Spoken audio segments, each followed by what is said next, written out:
So I want to start again.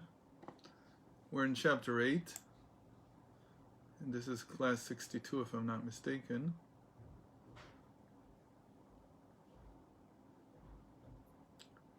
And I'm going to share the screen with you.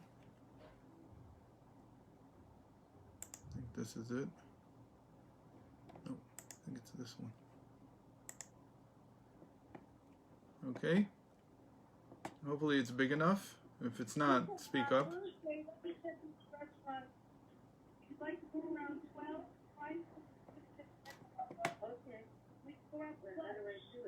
would be happy to take you out.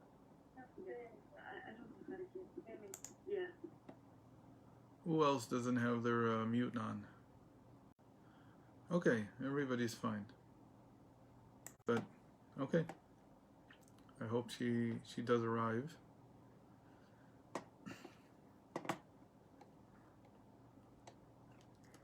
We were talking last time about the whole concept of reality being determined by a true Torah sage. And really what we meant to say was that we learn from this that every one of us has this ability. Because the ability that the determine reality to, and as we said, determining does not necessarily mean transformation. Rather, it is more about revelation. We're talking about revealing the good that's inherent within reality. That the Torah gave us, or God gave us, came out of Egypt.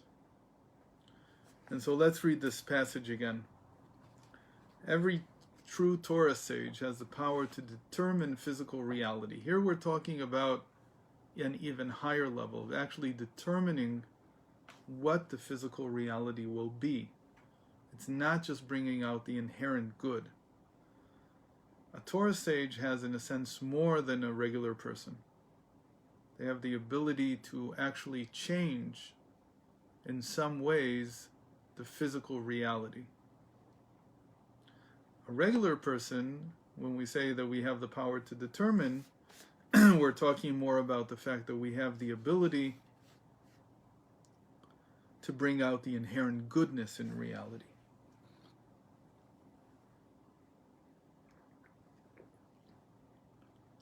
Where do we learn that the Torah sages were given this power? So a power, because it says that who are the kings? The sages. Man malchei rabbanan. Since the king has the power to command, as the command is performed, Amar Malka Akal Tua, the king said to move the mountain, and the mountain is moved. And the two examples for this power in Allah are both in regard to the Jewish woman's body, revealing that this power begins with the sphere of kingdom. And we'll see in a moment how that happened when we came out of Egypt. The two examples are that by having the power to determine the month or the day in the month, by sanctifying the moon or by incalating the year, adding another month to the year. So the sages have the power to affect certain changes that occur, especially in the bodies. One such change is when another month is added to a year. It's not like by us. It used to be done by when they decided to do it.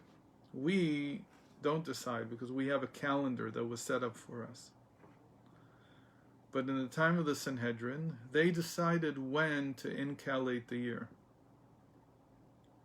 By doing that, by adding another month to the year, they changed the physical age of women. They changed everybody's physical age. But if you were already 3 years old, let's say, on the 10th day of Adar, and they decided to add another Adar, So you really had not reached the 10th. You were in the 10th of the first Adar. And so you had to wait another month to really become 3 years old. What happens if something happened to you when you already thought that you were 3 years old, and now they incalculated the year? That changed your physical state. So if something had been missing, especially in the sexual organs, it came back. That's the description. So this power to change time is also a power to affect the body.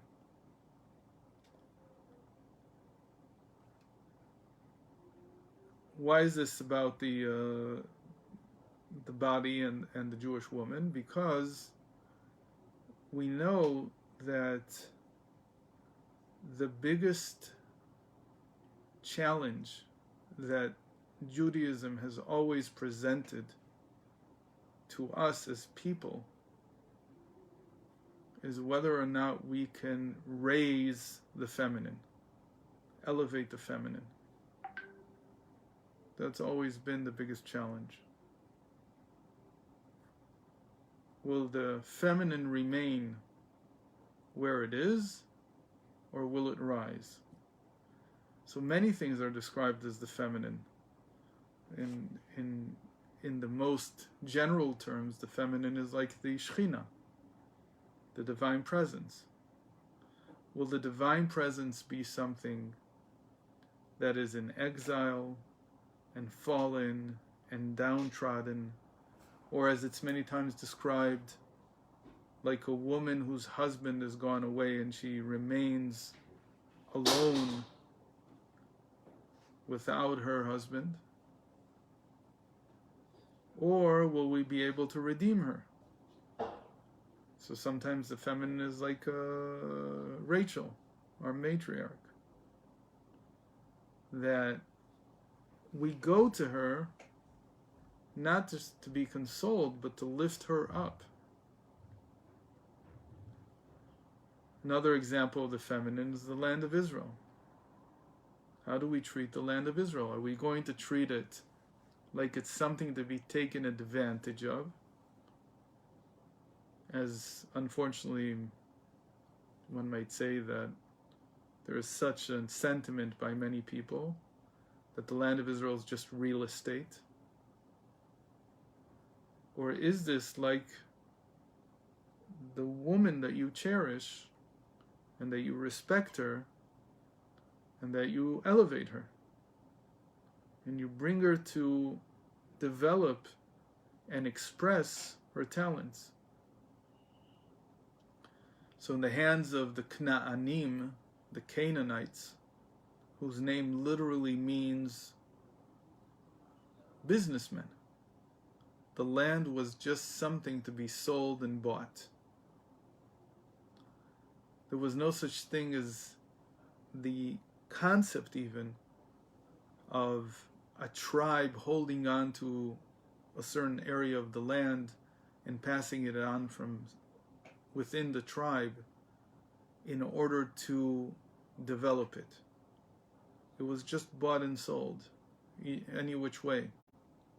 But the Torah has built into it a respect for the land, something that you need to cultivate within your family, and you can't give it up.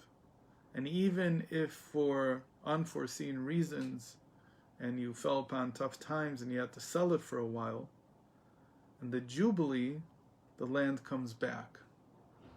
Because the basic relationship with the land is like the relationship with the feminine. That it may be that I'm too weak right now to elevate.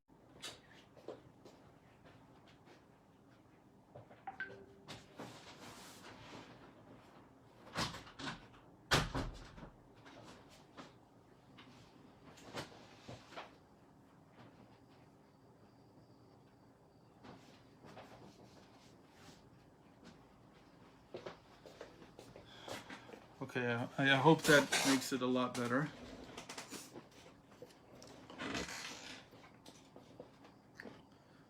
So this whole approach to the feminine, you can say that it started from the Garden of Eden.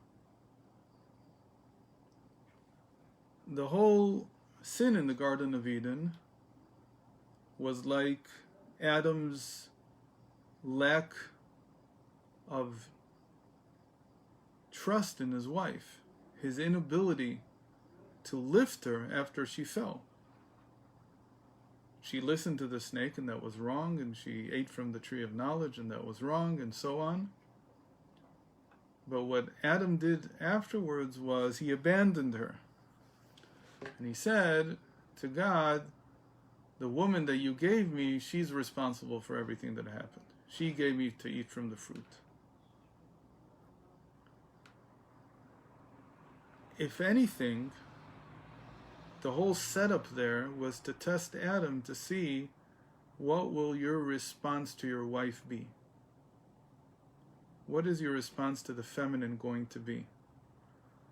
Is it going to be one of understanding and elevating and lifting up from the low place that she had reached? You know, it could have been even worse. God could have said, since Adam only ate because his wife gave him to eat, he could have said, only she'll go into exile. That probably would have made a lot of sense. And then what would have been his correct response? If she goes, I go. Because that's my responsibility. Just as she would go if I went. In fact, one might say that what really happened was that she received the punishment of having difficult pregnancy and labor. And he received the punishment of being thrown out of the Garden of Eden, being sent into exile. Why was she sent into exile? She didn't receive that punishment. It says, "Vayigaresh et ha'adam asher asa migan Eden." He threw out man, Adam. It makes sense that she followed him, because she wanted to console him.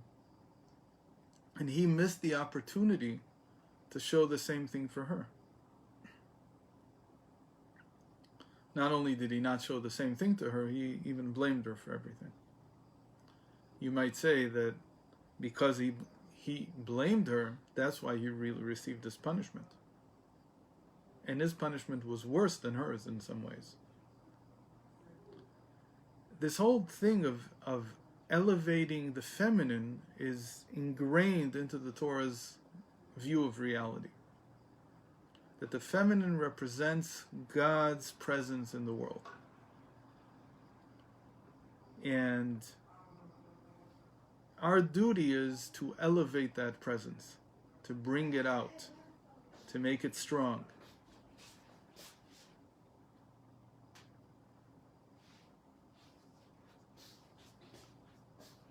And how we do that is by being entrusted by Hashem, as he did with Abraham, with leading the way of bringing out, elevating the feminine. You have to have this power in you.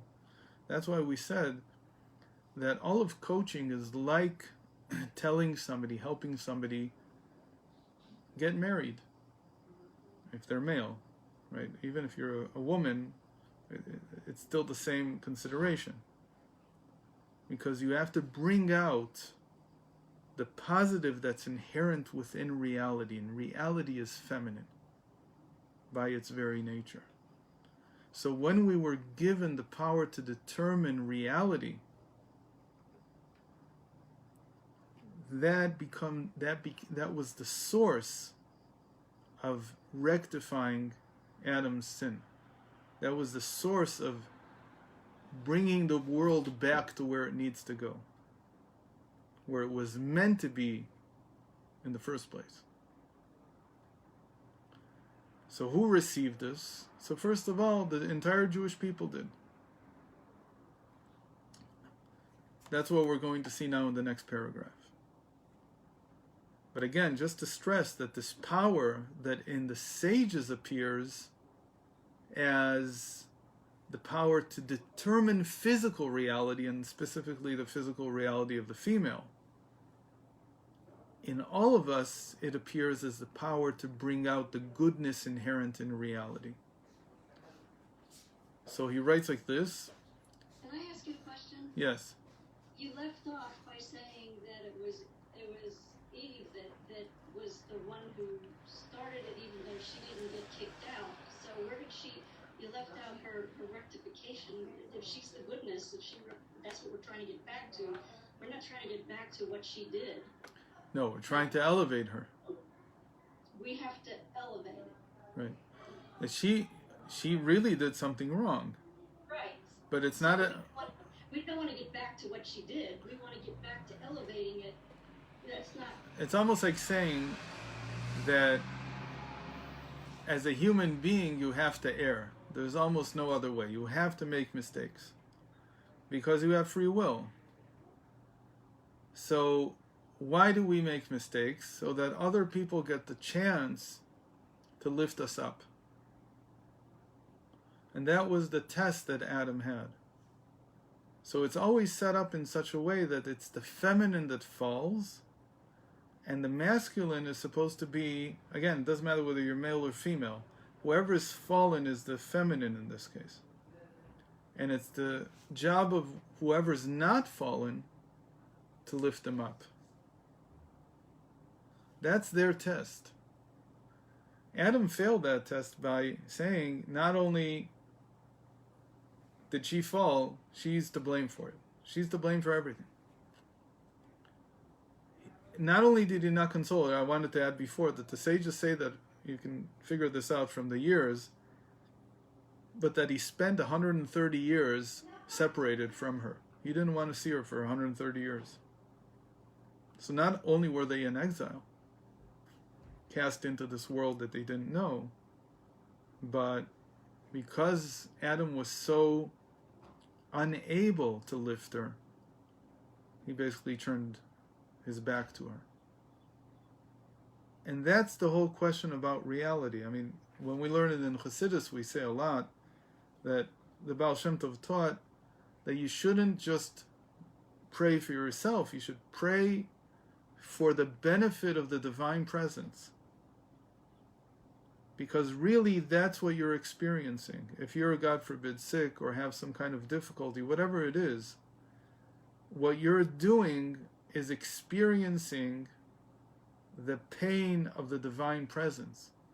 And of course it has to appear in some way that you can relate to it. So it appears as, God forbid, a malady, it appears as economic problems, whatever. It has to be something you can, as a human being, relate to. But the purpose of that is really to get you to pray for the feminine, to lift the divine presence. And again, feminine is a very, very general term. We don't mean to say that this is either man or woman. When the Torah talks about Adam and Eve, so it's giving us the archetypes. Again, it could be very well that this is exactly what happened. It doesn't contradict. But we're analyzing it in a very archetypal sense. We're looking at it very abstractly. So Hashem is usually captured in most people's thoughts as something masculine, and yet the divine presence is regarded as something feminine. So that's what we're tasked with from the beginning of creation to do, to elevate the feminine. And that's what's called the sphere of kingdom. And where is this power given? It's given in the oral Torah. So let me just finish the paragraph we were reading so we get to the next one. And from there expands to encompass all the sphirot of kingdom that make up mundane reality. Because you have power over the feminine to lift it, and the feminine is kingdom, so the kingdom is described as your kingdom is the kingdom of all mundane worlds. Malchutcha malchut kol olamim. Your kingdom, Hashem, is the kingdom that gives or creates the space in which all worlds exist. Again, all our physical worlds, all our mundane worlds. So thus we find that the power to alter the essence of reality was given to us as a people. In the first mitzvah we received collectively upon and as a preparation for leaving Egypt. And what mitzvah was that? The first mitzvah in the Torah, HaChodesh hazeh lachem Rosh Chodashim, this month is the first month for you. From which we learn that Moshe Rabbeinu was taught by Hashem what the new moon looks like. And this is a big topic because on the face of it, and we've talked about this before, who needs to show you what the new moon looks like? It's the easiest thing in the world. Why did Hashem have to show him? HaChodesh hazeh lachem. He had to show him, pointing his finger as it were, showing Moshe Rabbeinu what the new moon looks like. Every child knows what the new moon looks like. So it's explained in the Gemara that really he had to show him that Moshe Rabbeinu, he a human being, has the power to decide when the moment of sanctification is. Meaning that he's placing him above nature. He's giving him the power to determine when the first glimmer of the new moon is. And he has to see it in his mind's eye before he says Mekudash. He has to see it in himself before he can say sanctified. That's how the Sanhedrin would say. The month is now sanctified. What's sanctified? That we decided, we have that power. We're given that power to sanctify something. So the way that we do this is by first of all envisioning in ourselves the task that we've been given, which is to determine reality. And that Hashem had to teach him. Because this was a whole flip of the picture of reality that everybody in the ancient world had. Which is that at most you can see signs, like we said from Noach. You can see circumstances. You run your life by looking for signs from above. And here suddenly comes this big change. It's no longer just one person, Abraham, an entire people who now receive the first mitzvah they receive. Abraham's first mitzvah was also the same way. It was the covenant of the circumcision, which was also to place him over nature, to make him the master of nature. But that only went as far as his own body. Here, the Jewish people are being entrusted with the entire heavens, as it were, with all of time, not just the body itself, to determine when the new month begins. So this was the first mitzvah that they received, to sanctify the new moon.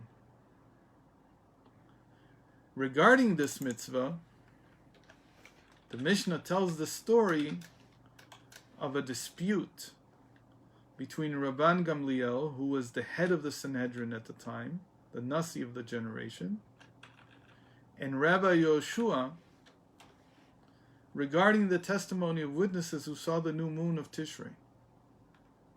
So, again, the Sanhedrin sit in Jerusalem, and they wait for witnesses to come and say, we saw the new moon last night. And the Sanhedrin has to decide whether what they saw makes sense or not. In other words, they have to already see it in their mind's eye. That's exactly what we said about Moshe Rabbeinu. They have to be able to see what the first glimmer of the new moon would have looked like. So they needed to calculate this before. They couldn't know for sure until the witnesses would come and tell them, yes, that's what we saw, because it's not enough to have something in your head. It also has to go together with reality. There has to be some parallel. So the witnesses came and said, Rebbes, we saw so-and-so. The witnesses didn't know what the rabbis had in their head. They didn't know what the calculation said. I have to understand. Maybe this is, we need to do a class just on astronomy for this. But in short, when you calculate where the new moon is going to be seen, it's a very difficult calculation. The moon is not going to be seen at the same time or in the same place every new moon. You know that the moonrise, the time that the moon rises is about an hour difference every day. So every month you sort of go through 24 hours difference, but then you have a few more days, so that each month it'll be about 4 hours later than the moonrise was in the previous day of the first month. And that's very, very gross assessment. Really, to get the number is a very complex calculation. The number will also tell you not only where was it seen, meaning these witnesses, they come and they say, we saw the moon at 8 p.m. So if you know that the moon was not going to rise until midnight, so you know that they can't be saying the truth. But let's say they come in and say, we saw it at 2 a.m. and we saw it in the west. So you know that that's not true, because the moon rises in the east like the sun. And at 2 a.m. it would have been only 2 hours from where it rises in the east. So there's a wealth of information that the sages knew before the witnesses came. So there was this one time that witnesses came, and there was a different question. It wasn't even about whether the testimony was true or not. It was a question of whether they had arrived to give their testimony before or after the sundown of that day. Because if they arrive later, then Rosh Chodesh, the first day of the month, is moved off by a day, because the testimony came in late. It's very complex, this whole thing. Why would you do it? In any case, it was a discussion. There was a question between Rabban Gamliel and Rabbi Yoshua whether the testimony was received on the first day or on the second day, whether the witnesses made it in time or not. Rabbi Yoshua said they made it in time, and you're not going to add another day to the previous month just because you have this stipulation that they have to arrive by a certain hour. Their testimony was true. It's true to nature. We know that they saw the new moon. And Rabban Gamliel was the Nasi, said, no, we want the witnesses to arrive by a certain hour on the day that they give the testimony. And they didn't arrive by that hour, so Rosh Chodesh is 1 day later. And the particular month was Tishrei. If you move it 1 day later, Rosh Chodesh, so Yom Kippur moves 1 day later. So according to Rabban Gamliel, Yom Kippur, let's say, was on Wednesday. But according to Rabbi Yoshua, who says you don't move it over by 1 day, Yom Kippur would be Tuesday, the day before. So what happened? Here I flipped the names. It was Rabban Gamliel who accepted their testimony, but Rabbi Yoshua said they came too late. So it's the other way around. So Rabban Gamliel wanted it to be on Tuesday. He said Yom Kippur is Tuesday. And Rabbi Yoshua said it's on Wednesday. So Rabban Gamliel accepted their testimony, while Rabbi Yeshua challenged it. Rabban Gamliel ordered Rabbi Yeshua would not concede. He wouldn't agree with the psak, with the halacha, to appear before his court on the day that, according to Rabbi Yeshua's calculation, would be Yom Kippur. Meaning, come on Wednesday. You think Yom Kippur is Wednesday. I order you to come before the court on Wednesday as if it's a weekday. For us, it'll be the day after Yom Kippur. For you, it'll be Yom Kippur. Thereby desecrating the holiest day. Rabbi Yoshua met Rabbi Akiva, who saw his despair, because according to Rabbi Yoshua, Rabban Gamliel made a mistake. And now he, Rabbi Yoshua, knows the truth, the objective truth, as it were.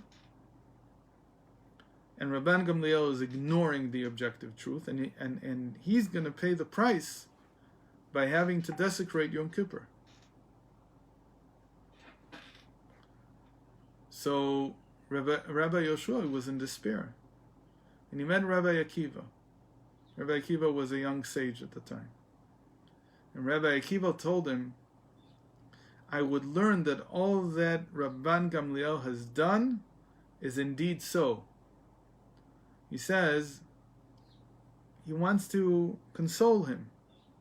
And he says, you think that there's such a thing as the objective truth of when the new moon was.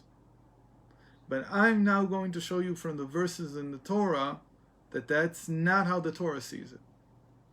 Why? Because what does it say in the verses? And these verses are in Vayikra, chapter 23.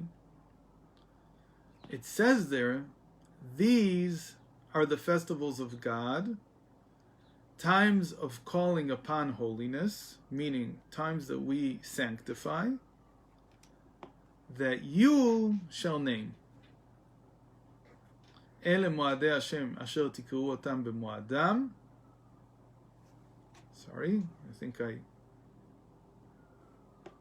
forgot the verse.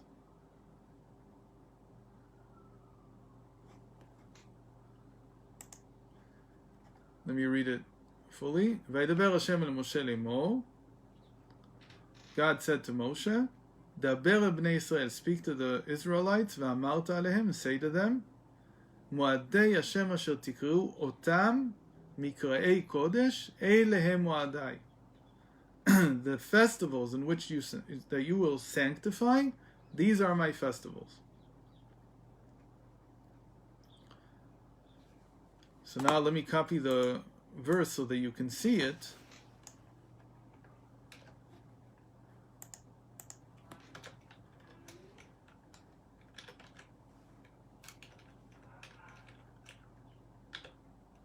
I'm hoping that you can see this.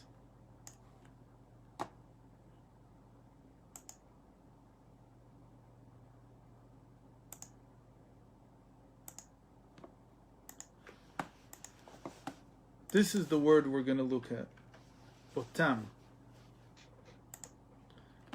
Again, this means Asher tikreu otam, that you shall call them Mikrei Kodesh, times of holiness. The word otam means them, meaning you're going to call these days holy days, holidays. The sages note, again, the verses describe this mitzvah. Read, these are the festivals of God that you shall call them by name in their proper times. But Rabbi Akiva, what does he say? He says, look at this word them. How's it written? The word them is written without the letter Vav. This is how you would write them.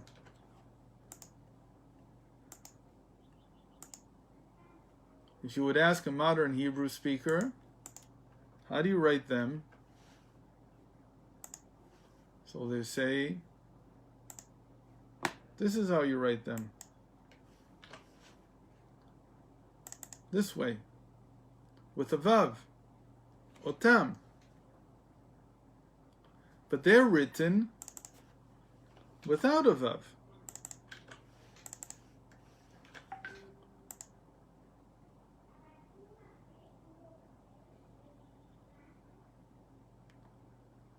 What's the difference? When you read it, it sounds the same. You write it with a vav, without a vav, it's all the same.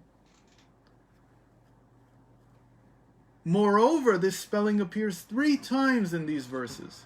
I didn't bring all the times, but in chapter 23 in Leviticus, in Vayikra, it says otam, atem, shel tikru otam, 3 times, using this spelling. So what did Rabbi Akiva learn from this? What did the sages learn from this? That you should read it like this, not otam, but atem. What does this look like? Let me just show you. It's great to be able to update the file as I go along.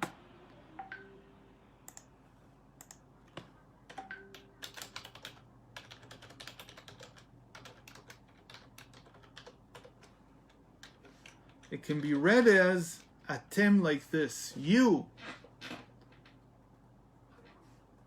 These are the festivals of God that you shall call you by name. What does he want to say? 2 things. One thing is, I'm giving you so much power that the way that you call them, when you decide that Yom Kippur is, there is no objective truth anymore. The truth is what you decided. So the word atem, without the vav, means emet, true. Take the letters, rearrange them, you get the word emet. It's always true. The day that you decided, that's the real day. Objective reality is waiting for you to decide when it happens. It's like objectivity is put on hold, waiting for you to decide. It also means, and this is the big teaching, that we have so much power that says there the Talmud and explains what Rabbi Akiva meant. Even if you, the sages, are mistaken, even if you change it on purpose, even if you are misled,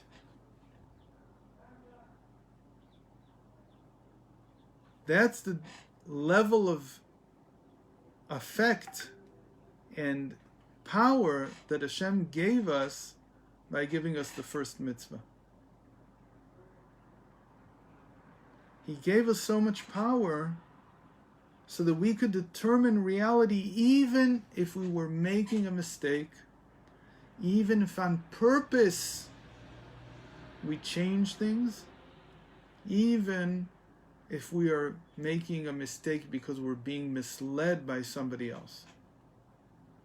That's the level of power that this mitzvah gives the sages.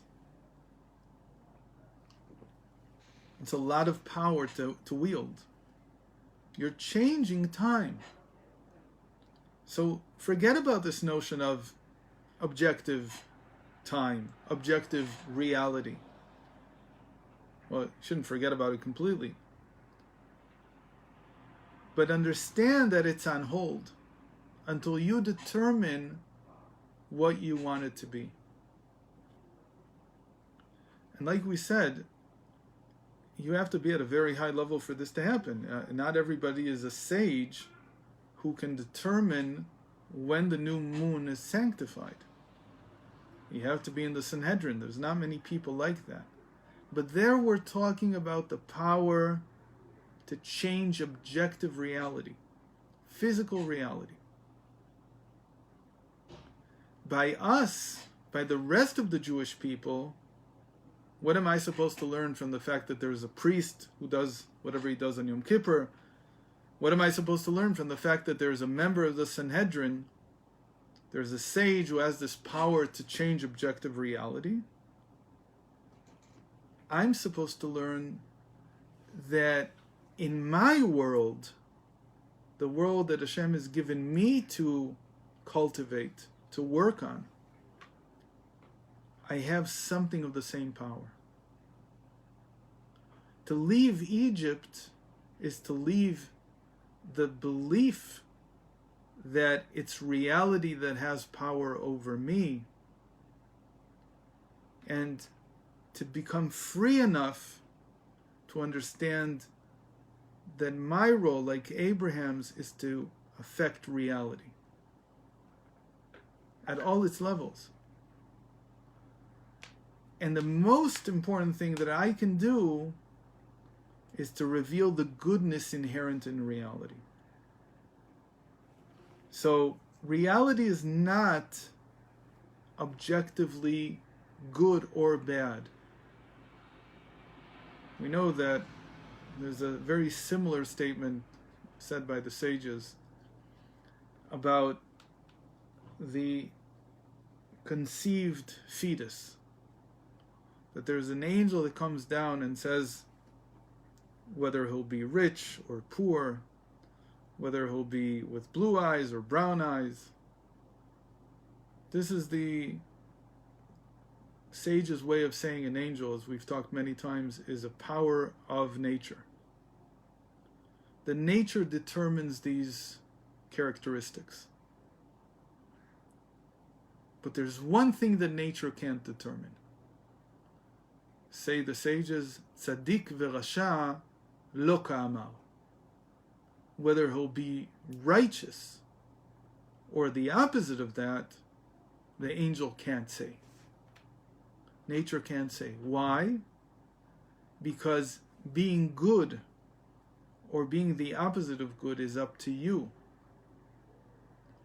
In that same way, nature does not determine whether even it itself is good or not. That's in our hands. And people might take this too far. They'll say, because I decided to, I can walk through a busy intersection without waiting for a green light. That's not what we're saying. You don't have that power.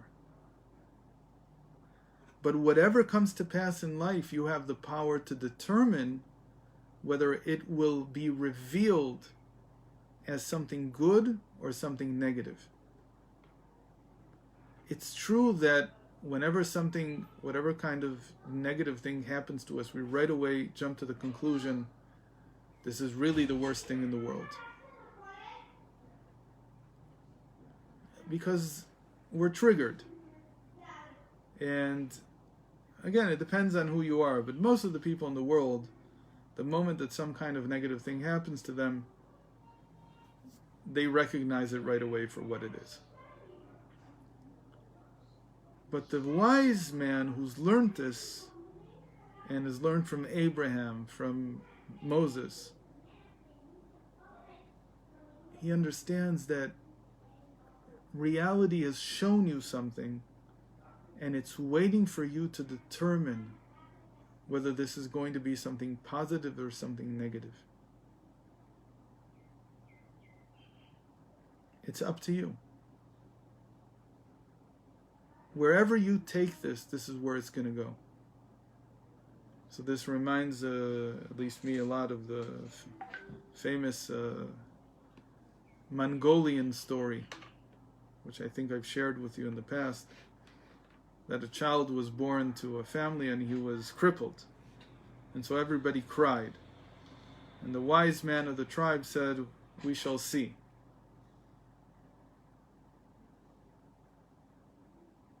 Then the children got older and they started riding horses, and they fell off their horses and they broke their hands.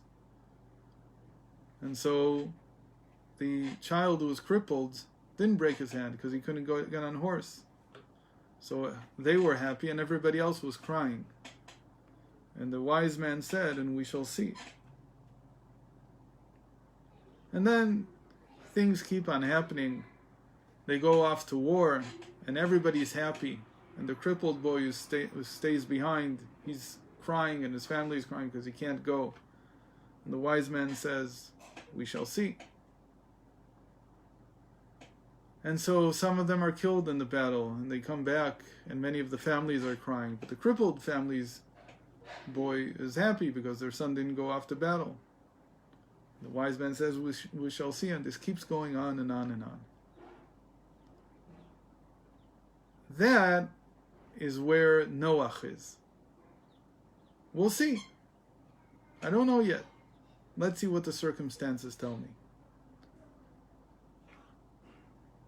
But because reality doesn't decide whether things are really good or bad instantaneously at that moment,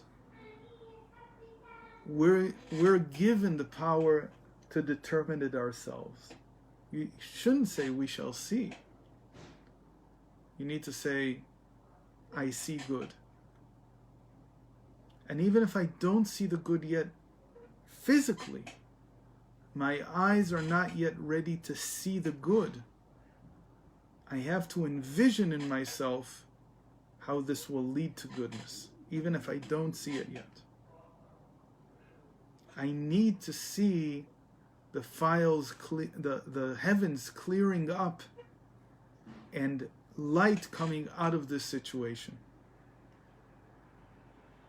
That is up to me. That's what it means to see the new moon.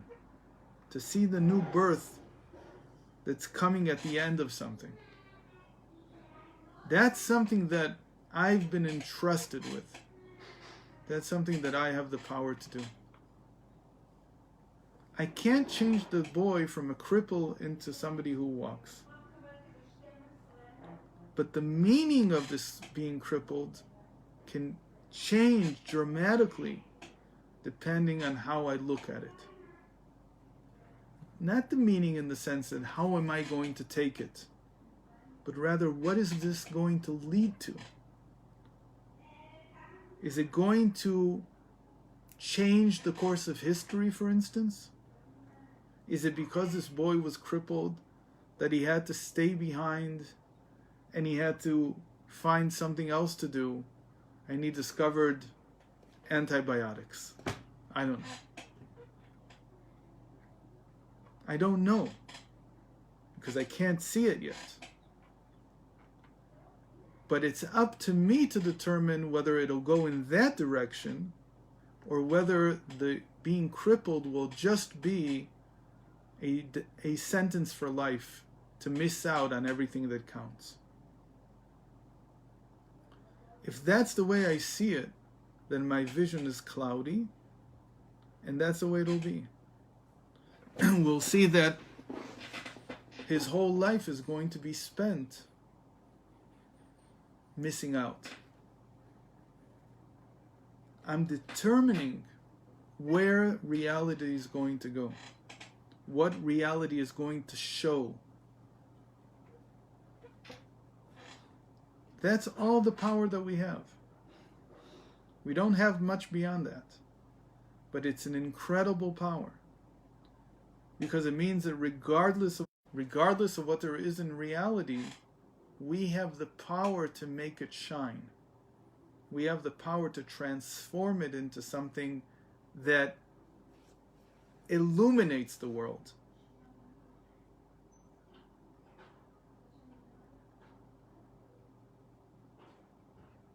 And that's it. And we got this power from this first mitzvah. That you can determine when time is. You, even if you're mistaken. You, even if you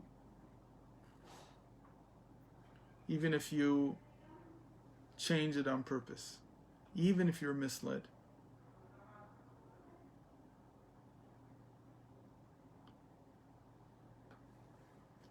For this reason, when God gave the mitzvah of this month is for you, the first of months,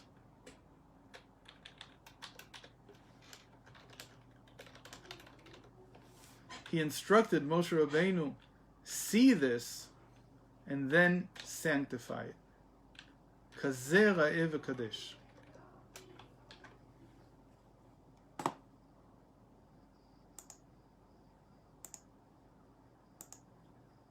Kazeh ra'eh v'kadesh means this is what you need to see, and you will sanctify it.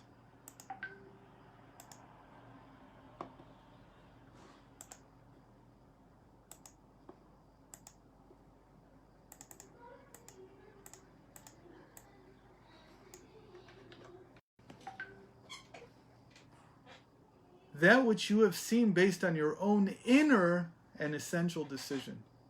It's not with your eyes. Your eyes start with what you want.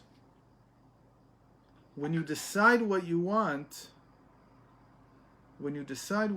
your eyes will see that in reality. But you have to decide first what you want.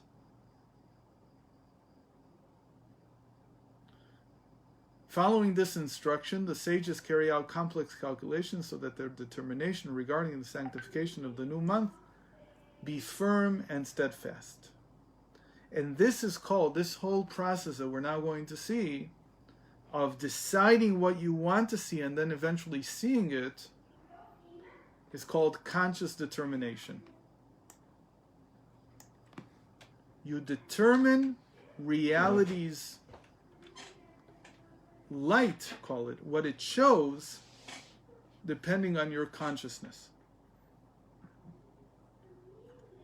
And it includes 4 stages in the psyche. Faith is the first stage. And faith, we'll see, is whether I can see that everything is good. Will is the translation of faith into mind energy. The third stage is mind, which really means intellect. Maybe I should even change it. And intellect here means that when there's mind energy, it turns into intellectual energy. Intellectual energy, as we'll see, is the ability to solve problems in reality in ways that were not thought of before. Finally, the last stage is sight, opening the eyes. And from here until, for the next 2 classes at least, we're going to be learning a lot about these 4 stages of conscious determination. And this is really what everything is leading to. That active confidence starts from faith, and it ends with opening the eyes to be able to see the reality bringing out its true colors, its true goodness. Okay, so that's for today. If there's any questions, you need to unmute yourself.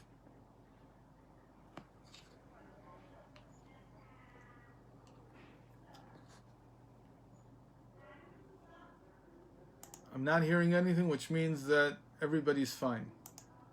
That's fine with me. Okay, so see you next week, God willing.